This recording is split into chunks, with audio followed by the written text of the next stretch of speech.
ನನ್ನ ಅಭಿನಂದನೆ ನನ್ನ ಮಗಳು ಮತ್ತೆ ಅಳಿಯನಿಗೆ ಹೋಗ್ಬೇಕು. ಈ ವಯಸ್ಸಲ್ಲಿ ನಮ್ಮನ್ನೆಲ್ಲ ಎನ್ಕರೇಜ್ ಮಾಡಿ ಎಲ್ಲರಿಗೂ ಏನೂ ಆಗಲ್ಲ ಬನ್ನಿ ಅಂತೇಳಿ ನಮ್ಮ ಅಕ್ಕ ಮತ್ತೆ ನಮ್ಮ ಬೀಗರು ಎಲ್ಲರಿಗೂ 60 ವರ್ಷ ಆಗೋಗಿದೆ. ನಮ್ಮನ್ನೆಲ್ಲ ಬಲವಂತ ಮಾಡಿ ನಮ್ಮನ್ನ ಕರ್ಕೊಂಡು ಬಂದು ಇಷ್ಟು ಇದನ್ನೆಲ್ಲ ಕಾಶಿ ವಿಶ್ವ ತೋರಿಸೋದಕ್ಕೆ ನಮ್ಮ ಅಳಿಯ ಮಗಳಿಗೆ ಫಸ್ಟ್ ನಮ್ಮೆಲ್ಲರ ನಮ್ಮ ಅಕ್ಕ ಎಲ್ಲರ ಪರವಾಗಿ ಅವ್ರಿಗೆ ಕೃತಜ್ಞತೆ ಸಲ್ಲಿಸ್ತಾ ಇದ್ದೀನಿ. ನೆಕ್ಸ್ಟ್ ಇಲ್ಲಿಗೆ ಬಂದ್ಮೇಲೆ ತುಂಬಾ ಭಯ ಇತ್ತು ನನಗೆ. ಅಯ್ಯೋ ಮೆಟ್ಲತ್ತಿದ್ದೀನಿ, ಎಲ್ಲಿ ಇಳ್ತೀನೋ, ಎಲ್ಲಿ ಬೀಳ್ತೀನೋ, ಎಲ್ಲಿ ತೊಂದರೆ ಕೊಡ್ತೀನೋ ಯಾರಿಗೋ ಅಂತ. ಆದ್ರೆ ಒಂದು ಮನಸ್ಸು ನನ್ಗೆ ಹೇಳ್ತಿತ್ತು, ಭಗವಂತ ನನಗೆ ಯಾರೋ ಒಬ್ರು ಬಂದು ಸಹಾಯ ಮಾಡ್ತಾರೆ ಅಂತ.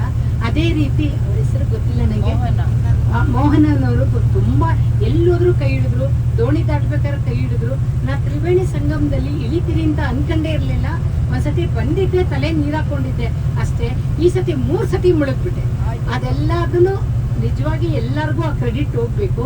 ಮತ್ತೆ ಇಲ್ಲಿ ಬಂದಿರೋರು ಬಸ್ಸಿನ ಪ್ರಯಾಣಿಕರು ಒಬ್ಬರಿಗಿಂತ ಒಬ್ರು ಎಲ್ಲರೂ ಎಷ್ಟು ಇಷ್ಟಪಡ್ತಿದ್ರು ಅಂದ್ರೆ ನಾವು ಯಾರ ಹತ್ರ ಮಾತಾಡಿಲ್ಲ.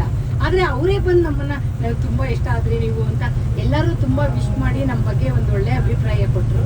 ಇದ್ರ ಮಧ್ಯೆ ವಿಷ್ಣು ಅವರು, ನೀವು ವಿಷ್ಣು ಅಲ್ವಾ, ವಿಷ್ಣು ಅವರು ಪ್ರತಿಯೊಂದನ್ನು ಎಕ್ಸ್ಪ್ಲೈನ್ ಮಾಡಿ ಹೇಳಿದ್ರು ಯಾವ್ಯಾವ ರೀತಿ ಹೇಗೆ ಅಂತ. ಇದ್ರ ಮಧ್ಯೆ ಅಡಿಗೆಯವ್ರಂತೂ ಮಾತಾಡೋಂಗೆ ಇಲ್ಲ.